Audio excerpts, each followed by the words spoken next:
Guys, पिछली बार हमने पढ़ा था मलेरिया के बारे में और आज हम पढ़ेंगे एड्स के बारे में। एड्स डिजीज़ के बारे में मैं आपको सारे पॉइंट्स क्लियर कर दूंगी एनसीईआरटी के। आपको पढ़ने की ज़रूरत नहीं पड़ेगी अलग से। ओके, अगर आप एक बार इसे पढ़ लोगे तो फिर आपको याद रह जाएगा। एड्स की फुल फॉर्म होती है acquired immunodeficiency syndrome. Okay, AIDS की फुल फॉर्म होती है acquired immunodeficiency syndrome.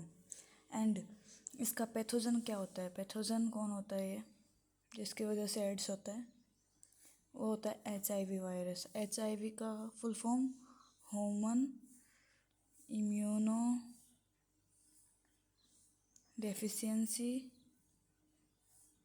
Virus. HIV is human immuno deficiency virus.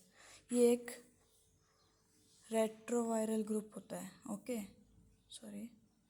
Retroviral group से बिलोंग करता है। ये रेट्रोवायरल है, इसका मतलब क्या है? ये RNA को DNA में कन्वर्ट करता है। वैसे एक्चुअली DNA RNA में कन्वर्ट होता है ना, लेकिन इसमें क्या होता है कि RNA से DNA कन्वर्ट होता है, रेट्रो होता है। ओके, अभी हम एड्स के जो HIV वायरस है उसका हम स्ट्रक्चर देख लेते हैं। तो अभी हम स्ट्रक्चर देख लेते हैं एक बार।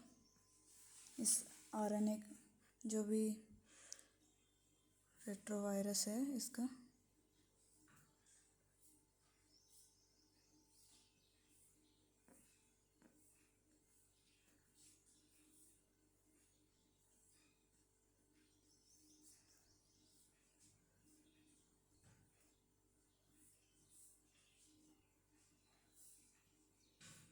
ओके, एंड ये इसकी बाहर की लेयर है।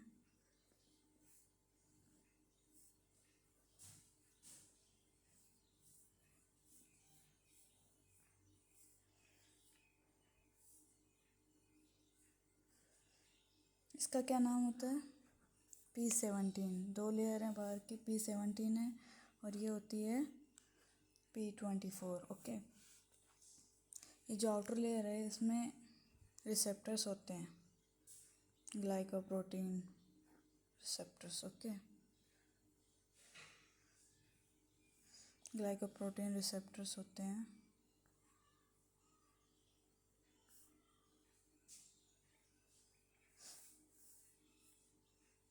ये होता है GP120। GP यानी ग्लाइकोप्रोटीन। ये होता है ये GP41 होता है 41। और ये होता है GP120। ओके, GP यानी ग्लाइकोप्रोटीन, GP यानी ग्लाइकोप्रोटीन। और ये फॉस्फोलिपिड बाइलेयर होती है, फॉस्फोलिपिड बाइलेयर। ओके, इसे हम क्या बोल देंगे? एक एनवेलप है, जो लेयर है ये एनवेलप हो गया। और ये जो है इसमें ये सिंगल स्ट्रैंडेड RNA है और इसे क्या बोल देंगे? Reverse transcriptase enzyme. Reverse transcriptase enzyme. Okay, कितने क्वांटिटी में होती हैं? 2 में। ये इंपॉर्टेंट क्वेश्चन है। रिवर्स ट्रांसक्रिप्टेज एंजाइम जो है वो 2 होती हैं। और ये रिवर्स ट्रांसक्रिप्टेज एंजाइम क्या करती है? RNA डिपेंडेंट DNA पॉलीमरेज होती है ना। दूसरा नाम क्या होता है इसका? RNA dependent DNA polymerase. दूसरा नाम है रिवर्स ट्रांसक्रिप्टेज एंजाइम का। और ये क्या है? दोनों सिंगल स्ट्रैंडेड RNA। ये भी क्वांटिटी कितनी होती है? 2 होती है। ओके, अभी हमने स्ट्रक्चर पढ़ लिया है, अभी हम पढ़ेंगे पैथोजेनेसिस प्रोसेस पढ़ेंगे इसकी। ओके, इसके पैथोजेनेसिस प्रोसेस। पैथोजेनेसिस प्रोसेस कैसे पढ़ेंगे? एक CD4 सेल होती है, उस पर ये अटैक करते हैं। ओके, सॉरी, CD4 सेल में अटैक करते हैं। ये हो गई CD4 सेल। और CD4 सेल जो है कौन कौन सी होती हैं जिनमें अटैक करते हैं? एक तो होती है मैक्रोफेजेस और T helper cell. T helper cells and macrophages जो हैं वो CD4 सेल बोला जाता है उनको। और ये है CD4 रिसेप्टर्स।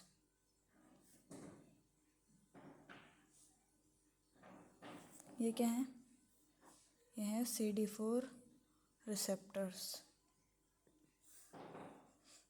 और जो उनकी स्ट्रक्चर में हमने देखा था GP120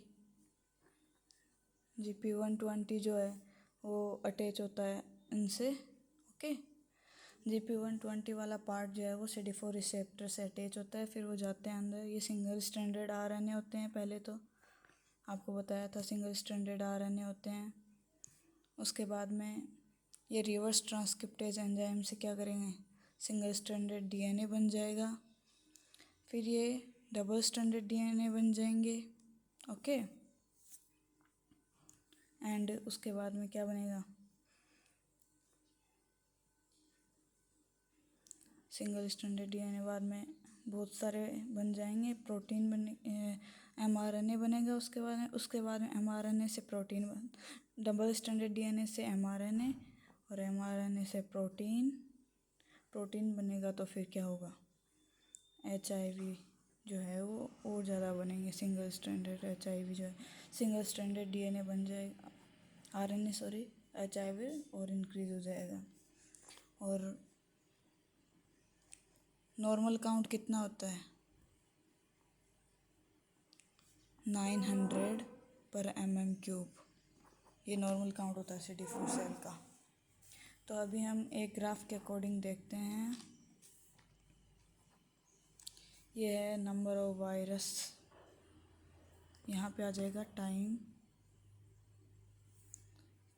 तो सबसे पहले थोड़ा सा होता है लैग, फिर लॉग आती है, फिर लाइटिक फेज आती है। ओके, इसको बोलते हैं लैग फेज। फिर ये और बढ़ती जाती है, इंक्रीज़ होती है एक्सपोनेंशियली, उसको लॉग। फिर सेल ब्लास्ट हो जाती है, उसको बोलते हैं लाइटिक फेज। लाइटिक फेज में सेल ब्लास्ट हो जाती है। ओके, एक और चीज़, लैग प्लस लॉग दोनों को मिला के क्या बोलते हैं? प्रोफेग। प्रोफेज नहीं, prophage. Okay, this is important.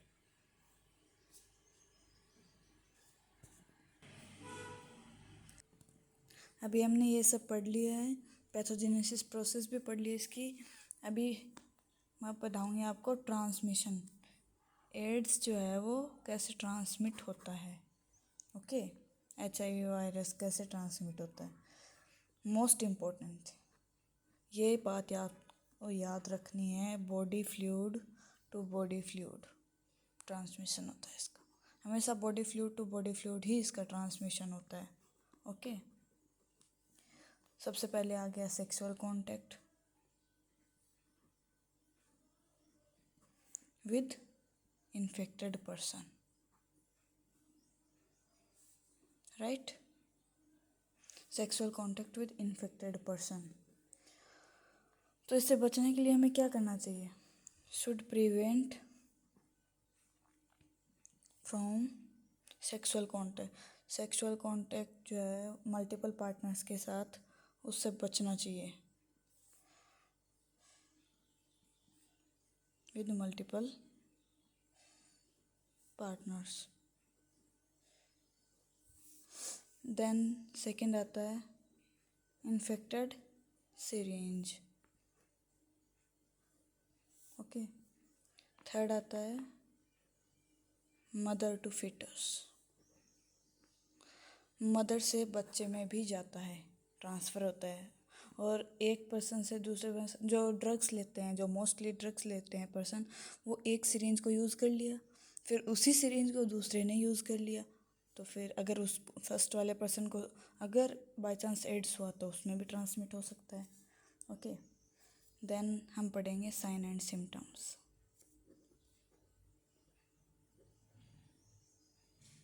Sign and symptoms क्या होंगे? 5 to 10 ईयर्स जो है वो एसिम्टमेटिक बोला जाता है, मतलब कि उसमें कोई सिम्टम नहीं दिखाई देंगे।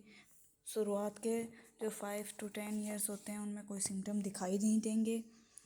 जब CD4 सेल्स लेस देन 200 पर mm³ हो गया तब सिम्टम्स आना स्टार्ट होंगे। कौन कौन से सिम्टम्स आएंगे? तब भी नॉर्मल सिम्टम्स ही आएंगे, जैसे फीवर हो गई, वोमिटिंग हो गई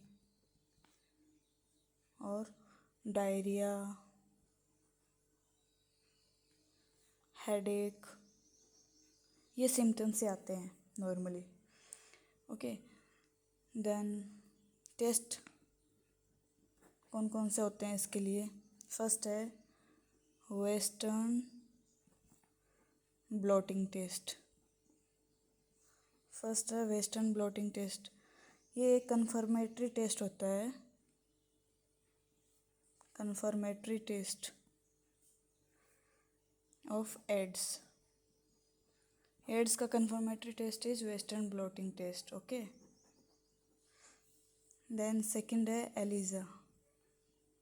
एलिजा की फुल फॉर्म होती है enzyme linked immunosorbent assay. This is full form of ELISA. ये एक नॉन कन्फर्मेटरी टेस्ट होता है, नॉन कन्फर्मेटरी टेस्ट। ये क्यों नॉन कन्फर्मेटरी इसलिए होता है क्योंकि ये एड्स के लिए भी होता है और हेपेटाइटिस बी के लिए भी होता है,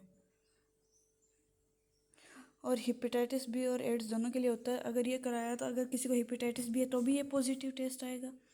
तो फिर पहले तो ये टेस्ट करते हैं, क्योंकि ये टाइम कंज्यूमिंग होता है, तो पहले ये करते हैं अगर ये पॉजिटिव आया तो कंफर्म करने के लिए वेस्टर्न ब्लॉटिंग टेस्ट करते हैं। Okay, understood. मैं अभी बताऊँगी एलिजा टेस्ट जो है वो किस पे बेस होता है। एलिजा टेस्ट बेस्ड होता है based on antigen antibody reaction. Antigen antibody reaction पर बेस होता है। ओके, सबसे पहला है, इसमें 3 टाइप्स का होता है। ये एलिजा टेस्ट जो है वो 3 टाइप्स का होता है। पहला होता है डायरेक्ट, दूसरा होता है indirect, and third is sandwich technique. Sandwich technique. तो डायरेक्ट में क्या होगा? दिस इज एंटीबॉडी है, and this is antigen. Direct में पहले एंटीजन डाल देंगे, उसके ऊपर एंटीबॉडी डालेंगे चेक करने के लिए। और इनडायरेक्ट में क्या होगा? पहले एंटीबॉडी डाल देंगे, ये एंटीबॉडी है, पहले एंटीबॉडी डालेंगे फिर ये एंटीजन डालेंगे, वाइस वर्सा इनडायरेक्ट। सैंडविच में क्या होगा? ऊपर एंटीबॉडी होगी, नीचे एंटीबॉडी होगी, बीच में एंटीजन होगा। This is sandwich. ओके, अभी हम इसका ट्रीटमेंट एक्चुअली इसका कुछ नहीं। ट्रीटमेंट में प्रिवेंशन जो है वो बेटर देन क्योर बोलते हैं, वही है इसका। Prevention is better than cure. होने ही मत दो ना, ध्यान रखो, पहले से अलर्ट रहो, हर चीज़ का ध्यान रखो। एंटीवायरल ड्रग्स दी जाती हैं इसमें। सिर्फ लाइफ जो है वो इंक्रीज़ होती है, ठीक नहीं होते, मरना तो है ही उनको। एजिडोयूडीन दी जाती है एंड थायमिडीन, एंटीवायरल ड्रग्स होती हैं ये, और ये ओनली इससे लाइफ इंक्रीज़ होती है।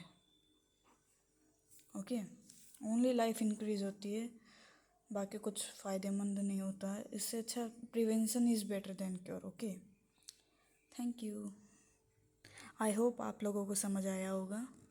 मैं नेक्स्ट वीडियो में कोई और डिजीज़ लेके आऊँगी। Okay, subscribe please, like share subscribe करना, बहुत हेल्पफुल वीडियोज़ हैं ये आपके लिए। मैं आपको शॉर्ट्स नोट्स दे रही हूँ, आपको ज़्यादा पढ़ने की ज़रूरत नहीं है, बुक्स में ज़्यादा माथापच्ची करने की ज़रूरत नहीं है।